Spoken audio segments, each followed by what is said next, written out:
ಇವತ್ತಿನ daily brief episode ಅಲ್ಲಿ ನಿಮ್ಗೋಸ್ಕರ ಇಂಟ್ರೆಸ್ಟಿಂಗ್ ಆಗಿರೋ 2 ಟಾಪಿಕ್ಸ್ ಗಳನ್ನ ನಾನು ತಗೊಂಡ್ ಬಂದಿದ್ದೀನಿ. ಒಂದ್ ಕಡೆ ಮನೇಲಿ ಸಾಲ ಜಾಸ್ತಿ ಆಗ್ತಿದ್ರೆ, ಇನ್ನೊಂದ್ ಕಡೆ ಅನ್ಸೆಕ್ಯೂರ್ಡ್ ಲೋನ್ಸ್ ಅಂತ ಏನ್ ಕರಿತೀವಿ ಅದರಲ್ಲಿ ರಿಸ್ಕ್ ಕೂಡ ಜಾಸ್ತಿ ಆಗ್ತಿದೆ. ಇದಾದ್ಮೇಲೆ ಝೊಮ್ಯಾಟೊ ದುಡ್ಡನ್ನ ಜಾಸ್ತಿ ಏನೋ ಮಾಡ್ಕೊಳ್ತಿದೆ, ಆದ್ರೂ ಕೂಡ ಪ್ರಾಫಿಟ್ ಯಾಕೆ ಕಮ್ಮಿ ಆಯ್ತು, ಇದರ ಬಗ್ಗೆ ನಾವಿವತ್ತು ಡಿಸ್ಕಸ್ ಮಾಡೋಣ. ನಿಮ್ಮೆಲ್ಲರಿಗೂ ಝೀರೋದ ಮಾರುಕಟ್ಟೆಯ ದ ಡೈಲಿ ಬ್ರೀಫ್ ಎಪಿಸೋಡ್ಗೆ ಸ್ವಾಗತ. ಹಣಕಾಸಿನ ವಿಷಯ ಆಗಿರ್ಬೋದು, ಹಾಗೆ ಫೈನಾನ್ಷಿಯಲ್ ಮಾರುಕಟ್ಟೆಯಲ್ಲಿ ನಡೆಯುವಂತಹ ದೊಡ್ಡ ದೊಡ್ಡ ಚೇಂಜಸ್ ಬಗ್ಗೆ ನಾನು ನಿಮ್ಗೆ ಅರ್ಥ ಮಾಡಿಸ್ತೀನಿ. ಇವತ್ತು ಜನವರಿ 22 ವೆಡ್ನೆಸ್ಡೇ. ನಾನು ನಿಮ್ಮ ಹೋಸ್ಟ್ ಚಂದನಾ ಗೌಡ. ನೀವೇನಾದ್ರೂ ನಮ್ಮ ಕಾರ್ಯಕ್ರಮವನ್ನ ಕೇಳಬೇಕು ಅಂತ ಅನ್ಕೊಂಡಿದ್ರೆ ಆಪಲ್ ಮತ್ತೆ ಸ್ಪಾಟಿಫೈ ಪಾಡ್ಕಾಸ್ಟ್ ಅಲ್ಲಿ ಕೇಳಬಹುದು. ನೀವು ಓದೋ ವ್ಯಕ್ತಿ ಆಗಿದ್ದೀರಾ ಅಂತಂದ್ರೆ ಇಮೇಲ್ ನ್ಯೂಸ್ ಲೆಟರ್ಸ್ಗೆ ಸಬ್ಸ್ಕ್ರೈಬ್ ಮಾಡಿ. ಒಂದ್ ವಿಷಯ ನೆನಪಿರ್ಲಿ, ಯಾವುದೇ ರೀತಿಯಾದಂತಹ ಸ್ಪ್ಯಾಮ್ ಮಾಡ್ತಿಲ್ಲ. ಪ್ರತಿಯೊಂದು ಲಿಂಕ್ ಸಹ ಕಮೆಂಟ್ ಸೆಕ್ಷನ್ ಅಲ್ಲಿ ಅವೈಲೇಬಲ್ ಇದೆ. ಬನ್ನಿ ಕಾರ್ಯಕ್ರಮವನ್ನ ಶುರು ಮಾಡೋಣ. ಈಗ ನಾವು ಅನ್ಸೆಕ್ಯೂರ್ಡ್ ಲೋನ್ಸ್ ಬಗ್ಗೆ ಮಾತಾಡೋಣ.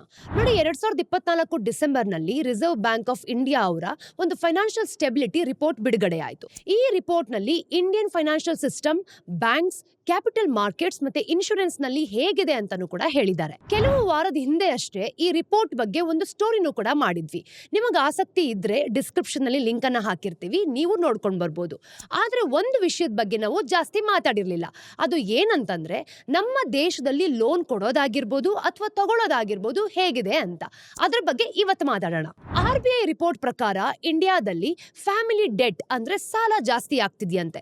ಅಂದ್ರೆ ಜನರು ಮೊದಲಿಗಿಂತ ಜಾಸ್ತಿ ಸಾಲ ತಗೊಳ್ತಾ ಇದ್ದಾರೆ. ಆದ್ರೆ ಇನ್ನು ಇಂಟ್ರೆಸ್ಟಿಂಗ್ ಆಗಿರೋ ವಿಷಯ ಏನ್ ಗೊತ್ತಾ, ಬೇರೆ ಬೇರೆ ತರಹದ ಬಾರೋವರ್ಸ್ ಅಂದ್ರೆ ಬೇರೆ ಬೇರೆ ಕಾರಣಕ್ಕೆ ಲೋನ್ ಅನ್ನ ತಗೊಳ್ತಿದ್ದಾರೆ. ಇದನ್ನ ಚೆನ್ನಾಗಿ ಅರ್ಥ ಮಾಡ್ಕೊಳ್ಳೋದಕ್ಕೆ 2 ಗ್ರೂಪ್ಸ್ ಅನ್ನು ನಾವು ಇಮ್ಯಾಜಿನ್ ಮಾಡ್ಕೊಳ್ಳೋಣ. ಒಂದು ಗ್ರೂಪ್ ನಲ್ಲಿ ಸ್ಟ್ರಾಂಗ್ ಕ್ರೆಡಿಟ್ ಸ್ಕೋರ್ ಇರೋ ಜನ ಇರ್ತಾರೆ ಅಂತ ಅನ್ಕೊಳ್ಳಿ. ಅವರು ಮನೆನ ತಗೊಳ್ಳೋದಕ್ಕಾಗಿರ್ಬೋದು, ಬಿಸ್ನೆಸ್ ಅಲ್ಲಿ ಇನ್ವೆಸ್ಟ್ ಮಾಡೋದಕ್ಕಾಗಿರ್ಬೋದು ಲೋನ್ ಅನ್ನ ತಗೊಳ್ತಾರೆ.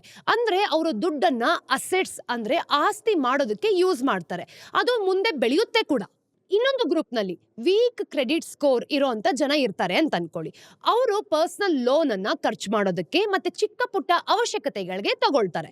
ಈ ಅಸೆಟ್ ಕ್ರಿಯೇಟ್ ಮಾಡೋ ಲೋನ್ಸ್ ಮತ್ತೆ ಕನ್ಸಪ್ಷನ್ ಅಂತ ಏನ್ ಹೇಳ್ತೀವಿ, ಈ ಲೋನ್ ನಲ್ಲಿ ಡಿಫ್ರೆನ್ಸ್ ಇರೋದ್ರಿಂದಾನೇ ಎಲ್ಲರೂ ಇದ್ರ ಬಗ್ಗೆ ಮಾತಾಡ್ತಿದ್ದಾರೆ. ನೋಡಿ, ಇದು ಫೈನಾನ್ಷಿಯಲ್ ಮಾರ್ಕೆಟ್ಸ್ಗೆ ಒಂದು ವಾರ್ನಿಂಗ್ ಸಿಗ್ನಲ್ ಆಗಿರ್ಬೋದು ಅಂತಾನು ಕೂಡ ಹೇಳ್ತಾ ಇದ್ದಾರೆ. ಗೊತ್ತಾ, ಬೇಸಿಕಲಿ ಲೆಂಡರ್ಸ್ ಅಂತ ಹೇಳಿದ್ರೆ ಸಾಲ ಕೊಡೋರು. ಈ ಪ್ರಾಬ್ಲಮ್ ನ ಒಂದು ಪೋರ್ಟ್ಫೋಲಿಯೋ ಅಟ್ ರಿಸ್ಕ್, ಪಾರ್ ಅಂತ ನಾವು ಮೆಟ್ರಿಕ್ ಇಂದ ನೋಡ್ತೀವಿ. ನೋಡಿ, ಪಾರ್ ಅಂತ ಅಂದ್ರೆ ಯಾರು ಲೋನ್ ಅನ್ನ ತಗೊಂಡು ಸರಿಯಾದ ಟೈಮ್ಗೆ ದುಡ್ಡನ್ನ ಕಟ್ಟೋದಿಲ್ವೋ ಅದನ್ನ ಲೆಕ್ಕ ಹಾಕೋದು. ಫಾರ್ ಎಕ್ಸಾಂಪಲ್, ಪಾರ್ 30 to 90 ಅಂತಂದ್ರೆ 30 ರಿಂದ 90 ದಿನ ಲೋನ್ ತೀರ್ಸೋದಕ್ಕೆ ಲೇಟ್ ಆಗಿದೆ ಅಂತ ಅರ್ಥ. ಇನ್ನು ಪಾರ್ 90 to 180 ಅಂತ ಅಂದ್ರೆ 90 ರಿಂದ 180 ಡೇಸ್ ಅಂತ ಏನ್ ಹೇಳ್ತೀವಿ, ಇದನ್ನ ಲೋನ್ ತೀರ್ಸೋದಕ್ಕೆ ತುಂಬಾ ಲೇಟ್ ಮಾಡಿದ್ದಾರೆ ಅಂತ ಅರ್ಥ. ನೋಡಿ, ಲೋನ್ ತೀರ್ಸೋದು ಲೇಟ್ ಆದ್ರೆ ಸಾಲ ತಗೊಂಡಿರೋರು ದುಡ್ಡನ್ನ ಕಟ್ಟೋದಕ್ಕೆ ಕಷ್ಟ ಪಡ್ತಿದ್ದಾರೆ ಅಂತ ಗೊತ್ತಾಗತ್ತೆ.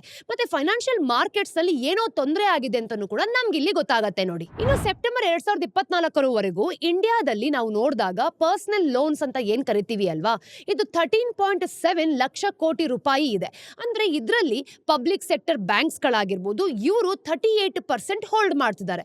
ಇನ್ನು ಪ್ರೈವೇಟ್ ಬ್ಯಾಂಕ್ಸ್ ಗಳನ್ನ ನೋಡಿದಾಗ 33% ಹೋಲ್ಡ್ ಮಾಡ್ತಿದ್ದಾರೆ. ಮತ್ತೆ NBFCs ಅಂತ ಏನ್ ಕರಿತೀವಿ ಅಲ್ವಾ, ಇದು ಕೂಡ 24% ಹೋಲ್ಡ್ ಮಾಡಿದ್ದಾರೆ. ಆದ್ರೆ ಇತ್ತೀಚೆಗೆ ಯಾರು ಜಾಸ್ತಿ ಲೋನ್ ಕೊಡ್ತಿದ್ದಾರೆ ಅನ್ನೋದು ಚೇಂಜ್ ಆಗ್ತಿದೆ ಅಂತಾನೆ ಹೇಳ್ಬೋದು. NBFCs ಹೊಸ ಲೋನ್ ಕೊಡ್ತಿರೋದು 38.7% ಗೆ ಜಾಸ್ತಿ ಆಗಿದೆ. ಕಳೆದ ವರ್ಷ ನಾವು ನೋಡಿದಾಗ ಇದು ಕೇವಲ 33.2% ಅಲ್ಲಿ ಇತ್ತು. ಇನ್ನೊಂದು ಇಂಪಾರ್ಟೆಂಟ್ ಆಗಿರೋ ವಿಷಯ ಏನ್ ಗೊತ್ತಾ, CRIF ಅನ್ನೋ ಒಂದು ಕ್ರೆಡಿಟ್ ಬ್ಯೂರೋ ಇಂದ ಸಿಕ್ಕಿದೆ. ನೋಡಿ, ಇವ್ರು ಹೇಳೋ ಪ್ರಕಾರ 10,000 ರೂಪಾಯಿಯಿಂದ 50,000 ರೂಪಾಯಿವರೆಗೂ ಕೂಡ ಚಿಕ್ಕ ಲೋನ್ಸ್ ಅನ್ನ ಸ್ಟಡಿ ಮಾಡ್ತಿದ್ರು. 2023 ಡಿಸೆಂಬರ್ ನಲ್ಲಿ ನೋಡಿದಾಗ ಈ ಲೋನ್ಸ್ ತಗೊಂಡಿರೋ ಜನರಲ್ಲಿ 29.3% ಜನಕ್ಕೆ 6 ತಿಂಗಳಲ್ಲಿ ಅವರ ಒಂದು ಕ್ರೆಡಿಟ್ ಸ್ಕೋರ್ ಕಮ್ಮಿ ಆಗಿದೆಯಂತೆ. ಅದೇ ಟೈಮ್ ನಲ್ಲಿ ಈ ಒಂದು ಬಾರೋವರ್ಸ್ ಅಂತ ಏನ್ ಹೇಳ್ತೀವಿ ಅಲ್ವಾ, 62.7% ಜಾಸ್ತಿ ಲೋನ್ ಅನ್ನ ತಗೊಂಡಿದ್ದಾರೆ. ಮತ್ತೆ ಅವರ ಒಂದು ಟೋಟಲ್ ಲೋನ್ ಅನ್ನ ನೋಡಿದಾಗ 37.6% ಜಾಸ್ತಿ ಆಗಿದೆ. ಅಂದ್ರೆ ಅವರ ಕ್ರೆಡಿಟ್ ಸ್ಕೋರ್ ಕಮ್ಮಿ ಆದ್ರೂ ಕೂಡ ಅವರು ಜಾಸ್ತಿ ಲೋನ್ ತಗೊಳ್ತಿದ್ದಾರೆ ಅಂತ ಅರ್ಥ. ಇದು ಖಂಡಿತವಾಗ್ಲೂ ಡೇಂಜರಸ್. ಯಾಕೆ ಅಂದ್ರೆ ಫೈನಾನ್ಷಿಯಲ್ ಹೆಲ್ತ್ ಸರಿ ಇಲ್ಲ ಅಂತಂದ್ರೆ ಜಾಸ್ತಿ ಲೋನ್ ತಗೊಂಡ್ರೆ ದುಡ್ಡು ವಾಪಸ್ ಕೊಡೋದು ತುಂಬಾನೇ ಕಷ್ಟ ಆಗತ್ತೆ. ಹಾಗಿದ್ರೆ ಬಾರೋವರ್ಸ್ ಎಲ್ಲಿರ್ತಾರೆ ಅಂತ ನೋಡೋದನ್ನು ಕೂಡ ತುಂಬಾ ಇಂಪಾರ್ಟೆಂಟ್ ಅಂತ ಹೇಳ್ಬೋದು. CRIF ಪ್ರಕಾರ ಇಂಡಿಯಾದ ದೊಡ್ಡ ಸಿಟೀಸ್ ನಲ್ಲಿ ನಾವು ನೋಡಿದಾಗ ಲೋನ್ ವಾಪಸ್ ಕೊಡೋದಕ್ಕೆ ತುಂಬಾ ಕಷ್ಟ ಪಡ್ತಿರೋರು ಕೂಡ ಇದ್ದಾರೆ. ಆದ್ರೆ ಚಿಕ್ಕ ಸಿಟೀಸ್ ನಲ್ಲಿ ಪರಿಸ್ಥಿತಿ ತುಂಬಾ ಸೀರಿಯಸ್ ಆಗಿದೆ.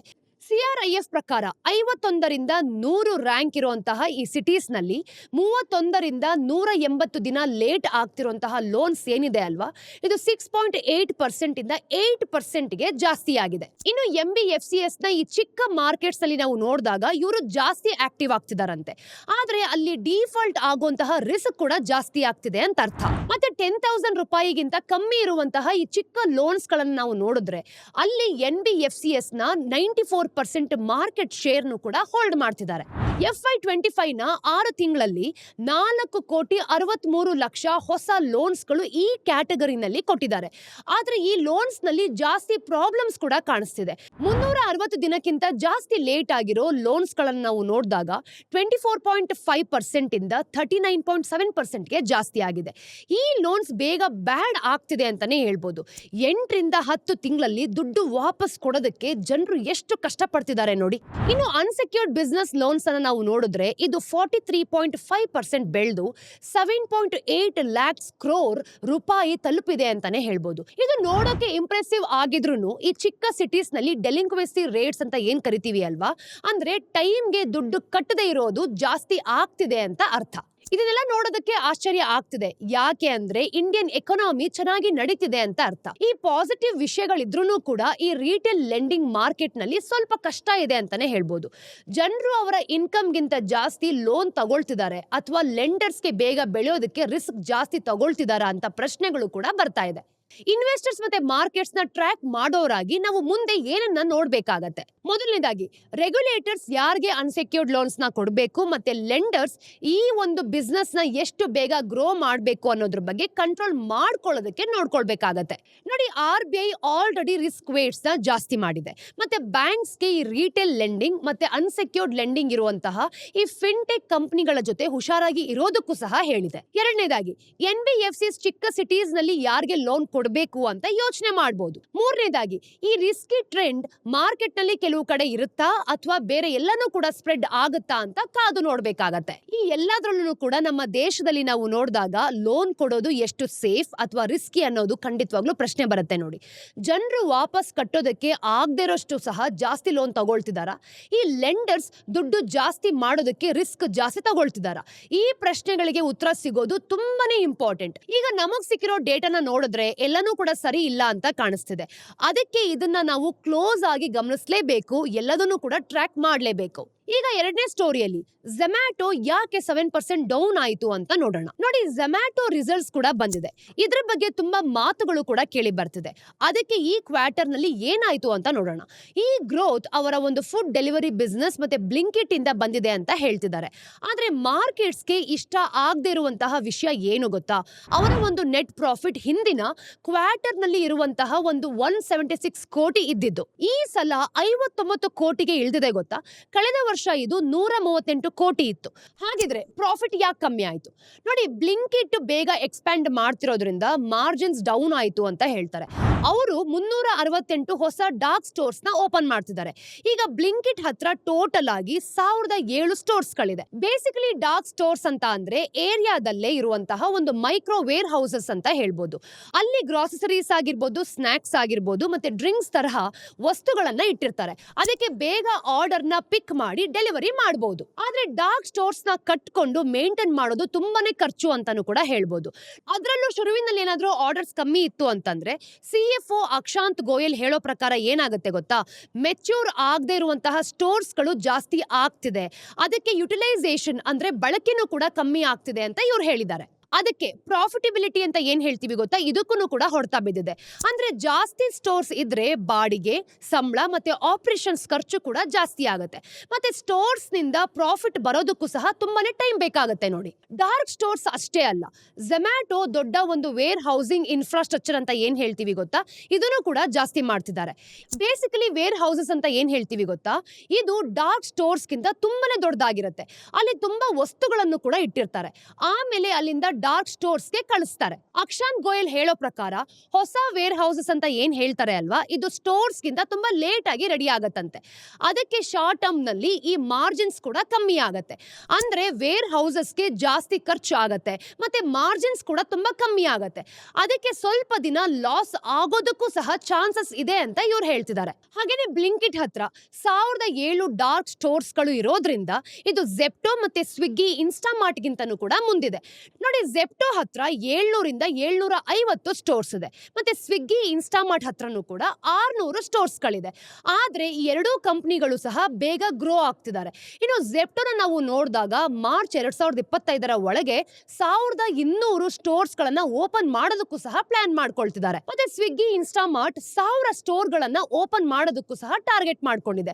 ಇನ್ನು ಬ್ಲಿಂಕಿಟ್ ಅನ್ನ ನಾವು ನೋಡಿದಾಗ ಈ ಆವರೇಜ್ ಆರ್ಡರ್ ವ್ಯಾಲ್ಯೂ ಅಂತ ಏನ್ ಹೇಳ್ತೀವಿ, AOV, ಈ ಒಂದು ಕ್ವಾರ್ಟರ್ ನಲ್ಲಿ ನಾವು ನೋಡಿದಾಗ 700 ರೂಪಾಯಿಗೂ ಕೂಡ ಜಾಸ್ತಿ ಆಗಿದೆ. ಇನ್ನು ಸ್ವಿಗ್ಗಿ, ಇನ್ಸ್ಟಾಮಾರ್ಟ್ ನಾವು ನೋಡಿದಾಗ ಈ AOV ಏನಿದೆ ಅಲ್ವಾ, ಇದು 499 ರೂಪಾಯಿಗೆ, ಮತ್ತೆ ಜೆಪ್ಟೋನು ಕೂಡ AOV ನ ನಾವು ನೋಡಿದಾಗ 550 ರೂಪಾಯಿಯಲ್ಲಿ ಇದೆ.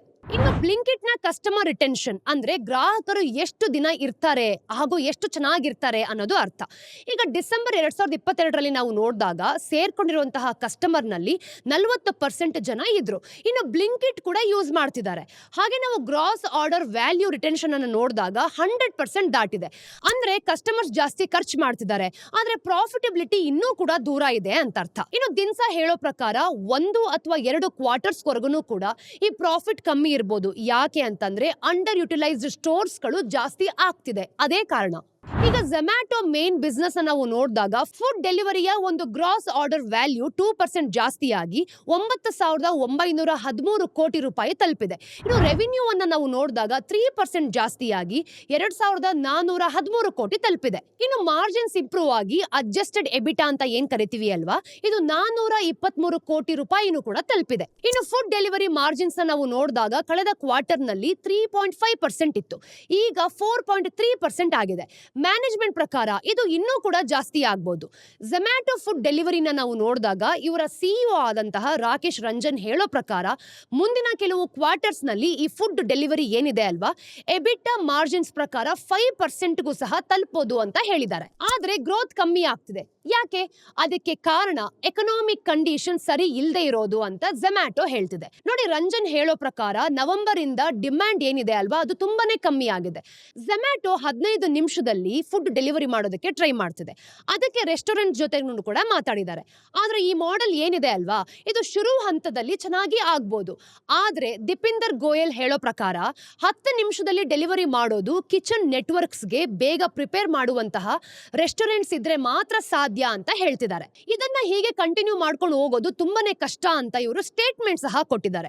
ಇನ್ನೊಂದು ಕಡೆ ನಾವು ಸ್ವಿಗ್ಗಿಯಲ್ಲಿ ನೋಡಿದಾಗ 10 ನಿಮಿಷದಲ್ಲಿ ಡೆಲಿವರಿ ಮಾಡುವಂತಹ ಈ ಬೋಲ್ಟ್ ಇಂದ 5% ಫುಡ್ ಆರ್ಡರ್ ಸಹ ಬರ್ತಿದೆ. ಝೊಮ್ಯಾಟೊ ಒಂದು ಟ್ರಾನ್ಸಿಷನ್ ಪೇಸ್ ಅಲ್ಲಿ ಇದೆ ಅಂತಾನೆ ಹೇಳ್ಬೋದು. ಕ್ವಿಕ್ ಕಾಮರ್ಸ್ ಮೇಲೆ ಫೋಕಸ್ ಮಾಡ್ತಿದಾರೇನೂ ಕೂಡ, ಆದ್ರೆ ಇದಕ್ಕೆ ತುಂಬಾ ಖರ್ಚಾಗತ್ತೆ ಗೊತ್ತಾ, ಮತ್ತೆ ಪ್ರಾಫಿಟ್ ಮಾಡೋದಕ್ಕೂ ಸಹ ತುಂಬಾ ಟೈಮ್ ಬೇಕಾಗತ್ತೆ. ಈ ಸ್ಪೇಸ್ ಹೇಗೆ ಚೇಂಜ್ ಆಗುತ್ತೆ ಅಂತ ನೋಡೋದಕ್ಕೆ ತುಂಬಾ ಇಂಟ್ರೆಸ್ಟಿಂಗ್ ಆಗಿರುತ್ತೆ ಕೂಡ. ಝೊಮ್ಯಾಟೊದ ಒಂದು ಕನ್ಸಾಲಿಡೇಟೆಡ್ ರೆವಿನ್ಯೂನ ನೋಡಿದಾಗ 5,746 ಕೋಟಿ ಇದೆ. ಇದು ಕಳೆದ ವರ್ಷಕ್ಕೆ ಕಂಪೇರ್ ಮಾಡಿದ್ರೆ 58% ಜಾಸ್ತಿ ಆಗಿದೆ. ಮತ್ತೆ ಕಳೆದ ಕ್ವಾರ್ಟರ್ಗೆ ಕಂಪೇರ್ ಮಾಡಿದ್ರೆ 12% ಜಾಸ್ತಿ ಆಗಿದೆ. ಈ ಎಲ್ಲ ವಿಷಯಗಳನ್ನ ನೋಡಿದಾಗ ಇದರ ಗ್ರೋತ್ ಏನೋ ಚೆನ್ನಾಗಿದೆ, ಆದ್ರೆ ಪ್ರಾಫಿಟ್ ಯಾಕೆ ಕಮ್ಮಿ ಆಗ್ತಿದೆ, ಇದು ಮುಂದೆ ಯಾವ ರೀತಿ ಇಂಪ್ರೂವ್ ಮಾಡ್ಕೊಳ್ಬಹುದು ಅನ್ನೋದನ್ನ ನಾವು ಕಾದು ನೋಡ್ಬೇಕಾಗತ್ತೆ. ಸ್ನೇಹಿತರೆ, ಇವತ್ತಿನ ಟಿಡ್ಬಿಟ್ಸ್ ಏನು ಅಂತ ನೋಡ್ಕೊಂಬರೋಣ. Number 1, national company law tribunal, NCLT ಅಂತ ಏನ್ ಕರಿತೀವಿ ಅಲ್ವಾ, ಇದು ಗೋ ಫಸ್ಟ್ ಕಂಪನಿನ ಒಂದು ಲಿಕ್ವಿಡೇಟ್ ಅಂದ್ರೆ ಮುಚ್ಚೋದಕ್ಕೆ ಆರ್ಡರ್ ಮಾಡಿದೆ. 20 ತಿಂಗಳಿಂದ ಈ ಒಂದು ಪ್ರಾಸೆಸ್ ನಡೀತಿತ್ತು. ಈ ಒಂದು ಏರ್ಲೈನ್ ಅವರು ಲೆಂಡರ್ಸ್ಗೆ 6,200 ಕೋಟಿ ರೂಪಾಯಿನೂ ಕೂಡ ಕೊಡಬೇಕಾಗಿತ್ತು. ಒಂದು ಕಡೆ ಸೆಂಟ್ರಲ್ ಬ್ಯಾಂಕ್ ಆಫ್ ಇಂಡಿಯಾ 1,934 ಕೋಟಿ, ಬ್ಯಾಂಕ್ ಆಫ್ ಬರೋಡಾ 1,744 ಕೋಟಿ, ಮತ್ತೆ IDBI ಬ್ಯಾಂಕ್ 75 ಕೋಟಿ ಕೊಡಬೇಕು. ಕಮಿಟಿ ಆಫ್ ಕ್ರೆಡಿಟರ್ಸ್ COC ಅಂತ ಏನ್ ಕರಿತೀವಿ ಅಲ್ಲ, ಲಿಕ್ವಿಡೇಷನ್ಗೆ ಒಂದು ಒಪ್ಪಿಗೆ ಕೂಡ ಕೊಟ್ಟಿದ್ದಾರೆ. ಮತ್ತೆ ಇದಕ್ಕೆ 21.6 ಕೋಟಿ ಖರ್ಚು ಕೂಡ ಆಗುತ್ತೆ ಅಂತ ಹೇಳಿದ್ದಾರೆ. ಇನ್ನು ಗೋ ಫಸ್ಟ್ 2023 ಮೇ 2ರಂದು ಇನ್ಸಾಲ್ವೆನ್ಸಿ ಅಂತ ಏನ್ ಕರಿತೀವಿ ಗೊತ್ತಾ, ಇದನ್ನು ಕೂಡ ಫೈಲ್ ಮಾಡಿತ್ತು. ಗೋ ಫಸ್ಟ್ PW ಕಂಪನಿಯಿಂದ ಫ್ಯಾಕಲ್ಟಿ ಇಂಜಿನ್ಸ್ ಏನಿದೆ ಅಲ್ವಾ, ಇದರಿಂದ $1 ಮಿಲಿಯನ್ ಕ್ಲೈಮ್ ಮಾಡ್ತಿದೆ. ಮತ್ತೆ ಬಫರ್ಡ್ ಕ್ಯಾಪಿಟಲ್ ಇಂದನೂ ಕೂಡ $20 ಮಿಲಿಯನ್ ಆರ್ಬಿಟ್ರೇಷನ್ ಫಂಡಿಂಗ್ ಕೂಡ ತಗೊಂಡಿದೆ. ನಂಬರ್ 2, ಇಂಡಿಯನ್ ಗವರ್ನಮೆಂಟ್ 2024 ಹಾಗೂ 25ನೇ ಸೀಸನ್ಗೆ 10 ಲಕ್ಷ ಟನ್ಸ್ ಸಕ್ಕರೆನ ಎಕ್ಸ್ಪೋರ್ಟ್ ಮಾಡೋದಕ್ಕೆ ಒಪ್ಕೊಂಡಿದೆ. ಡೊಮೆಸ್ಟಿಕ್ ಸಪ್ಲೈ ಬಗ್ಗೆ ಇದ್ದ ಟೆನ್ಷನ್ ಇಂದ 2023 ಮತ್ತೆ 24ರಲ್ಲಿ ಸಕ್ಕರೆನ ಒಂದು ಎಕ್ಸ್ಪೋರ್ಟ್ ಮಾಡೋದನ್ನು ಕೂಡ ಪೂರ್ತಿಯಾಗಿ ನಿಲ್ಲಿಸ್ಬಿಟ್ಟಿತ್ತು. ಇನ್ನು ಮಹಾರಾಷ್ಟ್ರದ ನಾವು ಮಿಲ್ಸ್ ಅನ್ನ ನೋಡಿದಾಗ 3,74,996 ಟನ್ಸ್, ಮತ್ತೆ ಉತ್ತರ ಪ್ರದೇಶದಲ್ಲಿ 2,74,184 ಟನ್ಸ್, ಮತ್ತೆ ಕರ್ನಾಟಕದಲ್ಲಿ ನಾವು ನೋಡಿದಾಗ 1,74,980 ಟನ್ಸ್ ಸಕ್ಕರೆ ಏನಿದೆ ಅಲ್ವಾ, ಇದನ್ನ ಎಕ್ಸ್ಪೋರ್ಟ್ ಮಾಡ್ತಾರೆ. ಆದ್ರೆ ಈ ಅನೌನ್ಸ್ಮೆಂಟ್ ಇಂದ ಸಕ್ಕರೆ ಬೆಲೆ 3 ವರ್ಷದಲ್ಲಿ ಕಮ್ಮಿ ಆಗಿದೆ. ಆದ್ರೆ ಇದು ಟ್ರೇಡರ್ಸ್ಗೆ ಆಶ್ಚರ್ಯ ತಗೊಂಡ್ ಬಂದ್ಕೊಟ್ಟಿದೆ. ಯಾಕೆ ಅಂತಂದ್ರೆ ಪ್ರೊಡಕ್ಷನ್ ಕನ್ಸಪ್ಷನ್ಗಿಂತ ಕಮ್ಮಿ ಆಗ್ತಿದೆ ಅಂತ ಇವ್ರು ಹೇಳ್ತಿದ್ದಾರೆ. ನಂಬರ್ 3, ಗವರ್ನಮೆಂಟ್ PLI ಸ್ಕೀಮ್ ನಲ್ಲಿ AC ಮತ್ತೆ LED ಕಾಂಪೊನೆಂಟ್ಸ್ಗೆ 3,516 ಕೋಟಿಗಳನ್ನ ಇನ್ವೆಸ್ಟ್ಮೆಂಟ್ ಮಾಡಬೇಕು ಅಂತ ಒಪ್ಕೊಂಡಿದೆ. ಇದರಲ್ಲಿ 18 ಹೊಸ ಕಂಪನಿಗಳು 2,299 ಕೋಟಿ ಮತ್ತು ಹಳೆ ಕಂಪನಿಗಳು 1,217 ಕೋಟಿ ಇನ್ವೆಸ್ಟ್ ಮಾಡ್ತಿದ್ದಾರೆ. ಇನ್ನು FY 2021 ಹಾಗೂ 2022 ಅಲ್ಲಿ ನಾವು ನೋಡಿದಾಗ ಶುರು ಮಾಡಿರುವಂತಹ ಈ ಸ್ಕೀಮ್ಸ್ ಇಂದ 84 ಕಂಪನಿಗಳು 10,478 ಕೋಟಿ ಇನ್ವೆಸ್ಟ್ ಮಾಡಿದ್ದಾರೆ. ಮತ್ತೆ 1,72,663 ಕೋಟಿ ರೂಪಾಯಿ ಪ್ರೊಡಕ್ಷನ್ ಮಾಡುವಂತಹ ನಿರೀಕ್ಷೆ ಕೂಡ ಇದೆ. ಇನ್ನು 5 ವರ್ಷದಲ್ಲಿ 6 to 4% ಇನ್ಸೆಂಟಿವ್ಸ್ ಇರೋದ್ರಿಂದ ಡೊಮೆಸ್ಟಿಕ್ ವ್ಯಾಲ್ಯೂ ಅಡಿಷನ್ ನಾವು ನೋಡಿದಾಗ 15ರಿಂದ 20% ಆಗತ್ತೆ. ಮತ್ತೆ 2028 ಹಾಗೂ 2029 ಹೊತ್ತಿಗೆ 75% ಇಂದ 80% ವರೆಗೂ ಕೂಡ ತಲುಪತ್ತೆ ಅಂತ ಇವ್ರು ಹೇಳಿದ್ದಾರೆ. ಇದಿಷ್ಟು ಇವತ್ತಿನ ಝರೋದಾ ಮಾರುಕಟ್ಟೆಯ ದ ಡೈಲಿ ಬ್ರೀಫ್ನ ಅಪ್ಡೇಟ್. ನಿಮ್ಮೆಲ್ಲರಿಗೂ ಸಹ ವಿಡಿಯೋ ಇಷ್ಟ ಆಗ್ತಿದೆ ಅಂತ ನಾನು ಭಾವಿಸ್ತೀನಿ. ವಿಡಿಯೋ ಇಷ್ಟ ಆದಲ್ಲಿ ಲೈಕ್ ಮಾಡಿ, ಶೇರ್ ಮಾಡಿ, ಸಬ್ಸ್ಕ್ರೈಬ್ ಮಾಡಿ. ಮತ್ತಷ್ಟು ಅಪ್ಡೇಟ್ಸ್ ಒಂದಿಗೆ ನಾನು ನಿಮಗೆ ಮುಂದಿನ ವಿಡಿಯೋಲಿ ಸಿಗ್ತೀನಿ. ಅಲ್ಲಿ ತನಕ ಟೇಕ್ ಕೇರ್. ನಾನು ನಿಮ್ಮ ಚಂದನ, ಸೈನಿಂಗ್ ಆಫ್.